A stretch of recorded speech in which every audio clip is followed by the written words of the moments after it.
আমি যদি জানতাম তুমি আমাকে এভাবে খাদাবে, বিশ্বাস করো আমি মরে যেতাম, তাও তোমাকে ভালোবাসতাম না। কিন্তু আফসোস, আমি তোমার নিকট অভিনয়টি একটিবারের জন্য বুঝতে পারিনি। কারণ আমি তোমাকে বিশ্বাস করেছি, তোমার ভালো খারাপ সব নিয়ে তোমাকে ভালোবেসেছি। ভেবেছি তোমাকে পেয়ে গেলে সব ঠিক করে ফেলবো, কিন্তু তুমি তো থাকলেই না। তুমি পর করে দিয়েছ, তারপরও কেন জানি আমি তোমাকে আপন মনে করি। এত ভালোবাসার পরও আমার কাছে কম মনে হয়। আমি শত চেষ্টা করে তোমার মতো হতে পারি নাই। তুমি অন্য কারো বুকে শুয়ে আছো, তারপরও কেন জানি তোমাকে আমার মনে হয়, এটা আমি জানি না। কেন জানি মনে হয় তুমি এখনো আমার হয়ে আছো। আমি আমার ভালোবাসার জন্য প্রয়োজনে সব করতে পারি। আমার ভালোবাসায় কোনো খুঁত ছিল না। তোমার সুখের জন্য তোমায় ভুলে গিয়ে নিজের ভালোবাসাকে কুরবানিও দিচ্ছি, তাতেও কোনো সন্দেহ নাই। চোখের পানিতে মন গলেনি যার, কখনোই ভালোবাসেনি সে, সবটা অভিনয় ছিল তার। ভুল করে মন দিয়েছিলাম যারে, সে কেন বুঝেনি আমার নিখুঁত ভালোবাসাটারে। কোনো একদিন আবারও দেখা হবে আমাদের, সেদিন তুমি বাস্তবে অন্য কারোর হয়ে থাকবে, কিন্তু আমার কল্পনাতে শুধু তুমি আমারই থাকবে। তবুও তুমি আবার জন্ম নিও। এই জন্মে তো তোমাকে পাওয়া হয়নি, পরের জন্মে না হয় আবার চেষ্টা করব তোমাকে পাওয়ার। আমি যাকে নিজে চাইতো বেশি চেয়েছিলাম, সে আজ অন্য কারোর গল্পের রানী। সে না জানুক, আমি তো জানি তাকে কতটা ভালোবাসি আমি। সব সময় প্রার্থনায় রাখি আমি তোমায় এতটাই ভালোবাসি। বিনা সাধনায় যে পেয়ে গেল, সে কি করে বুঝবে তোমার মূল্য কতখানি। কাউকে যারা যদি কারোর উপর মনে হয়, সেটাকে ভালোবাসা মনে হয়। যতই বিচ্ছেদ হোক না কেন, প্রিয় মানুষটা সবসময় প্রিয়ই থেকে যায়। আমার তোমাকে পাওয়ার ঠিক ততটাই ইচ্ছে ছিল, যতটা ইচ্ছে একজন অন্ধ মানুষের তাকে দুনিয়া দেখার, ঠিক ততটাই ইচ্ছে ছিল আমার তোমাকে পাওয়ার জন্য। মাঝে মাঝে আমার চোখের পানি আমাকে জিজ্ঞেস করে, এই যে তুমি এত কান্না করো, চোখের পানি ঝরাও, তাতে কি কারো কিছু আসে যায়? আচ্ছা, তোমার চোখ জ্বলে না? তখন আমি চোখকে বলি, কারো কিছু যায় আসে কিনা জানি না, তবে আমার চোখ জ্বালার ব্যথার চাইতে আমার বুকের ভেতরের ব্যথাটা বেশি গভীর। সে যে ভালো থাকতে দেয় না আমাকে, খুব বেশি কষ্ট দেয়। আমি কাউকে বলিনি তোমার নাম, কারো কাছে করিনি তোমার নামে কোনো অভিযোগ, কিন্তু আমাদের গল্পটায় যে সাক্ষী ছিল, যিনি পুরোটাই দেখেছেন, তিনি তো কাল হাসরের ময়দানে নিজেই থাকবেন বিচারক। একদিন ভালোবাসার অভাবে তোমার চোখে মুখে বিষণ্ণতার ছাপ পড়ে যাবে, বেদনায় হাহাকারে অশ্রুসিক্ত হবে তোমার জোড়া চোখ।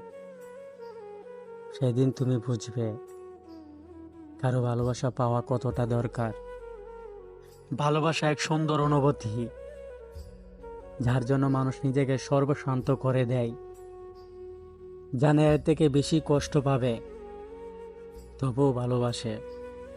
সবাই যদি ভালোবাসার সঠিক কদর করা জানতো, তাহলে কেউই না কষ্ট পেত, আর না নিজেকে তিলে তিলে শেষ করত।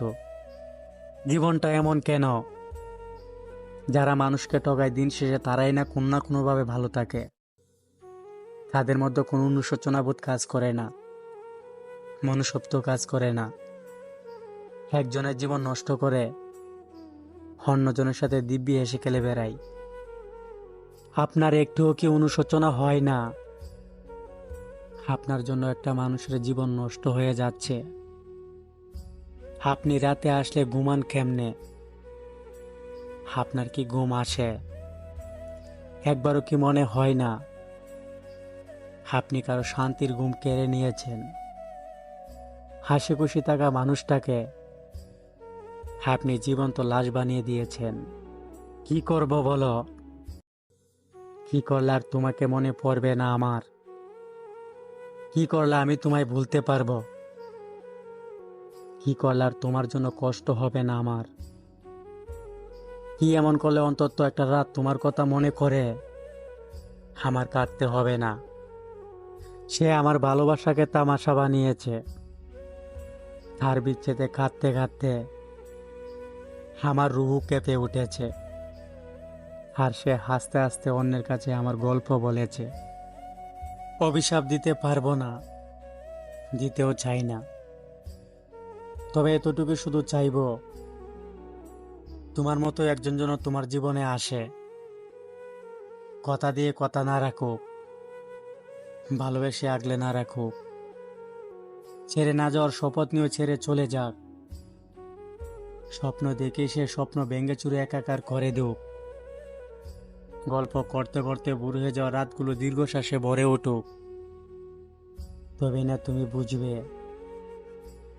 তুমি ঠিক কেমন একটা মানুষ, আদৌ মানুষ হয়েছো কিনা সন্দেহ আছে। মানব জন্ম ফেলেই তো আর মানুষ হওয়া যায় না। মানুষ হতে গেলে তো মনুষ্যত্ব থাকতে হয়, থাকতে হয় সুন্দর একটা হৃদয়। তোমার তো সবটাই ছিল মিথ্যা অভিনয়ের আশ্রয়। একতরফা অভিনয় হলো, একতরফা ভালোবাসা ছিল না। তাই তো তুমি নিরুদ্দেশাই এতটা পুরাতে পেরেছ। অভিযোগ নেই, কোনো অভিশাপও দেব না। জীবনটা বড় হটুক তোমার। তোমার মতো পেয়ে একজন অভিশাপ দিতে পারবো না। প্রতিশোধ চাইলে তো আমিও নিতে পারি, কিন্তু আমি শুধু চাই আমার সাথে অন্যায় করা মানুষগুলো একটা সময় গিয়ে উপলব্ধি করুক তাদের ব্যবহার আমাকে কতটা কষ্ট দিয়েছে, তাদের করা কাজগুলো আমার হৃদয়কে কতটা ক্ষত বিক্ষত করেছে। তারা এই কাজগুলো করার জন্য অনুশোচনা করুক। জীবনের কোনো এক পর্যায়ে এসে তারা আমাকে বলুক, তোমার সাথে সেদিন এই কাজগুলো করা আমাদের ঠিক হয়নি। আমি শুধু এতটুকুই চাই, আর কিচ্ছু না। অভিশাপ দিতে হবে না, আল্লাহ নিজেই দেখতেছে তুমি আমাকে বিনা দোষে কতটা কষ্ট দিয়ে মানুষ থেকে মানসিক রোগী বানিয়ে দিয়েছ। মানসিক শান্তি খুঁজতে খুঁজতে কখন যে মানসিক রোগী হয়ে গেলাম, সেই হিসাবটা আজও মেলাতে পারি নাই। অসহায়ের মতো শুধু কান্না করে গেলাম এই জীবনে। বিনিময়ে শুনতে হলো আমি নাকি বেঈমান, বোকা, ফালতু, খারাপ একটা ছেলে। ব্যর্থতা চিরকাল আঁকড়ে ধরে রাখতে পারবো না। একদিন ছেড়ে যাবি মানসিকভাবে ভেঙে পড়া। নিজের সাথে নিজের যুদ্ধ চলা সব একদিন সফল হয়ে যাবে। শুধু থেকে যাবে পৃথিবীর বাজারে প্রিয়জনদের রূপ, দুঃসময়ে পাশে না থাকার আঘাত। এড়িয়ে যাওয়া, উপেক্ষা করে চলে যাওয়া কাছের মানুষদের থেকে পাওয়া দারুণ ক্ষত।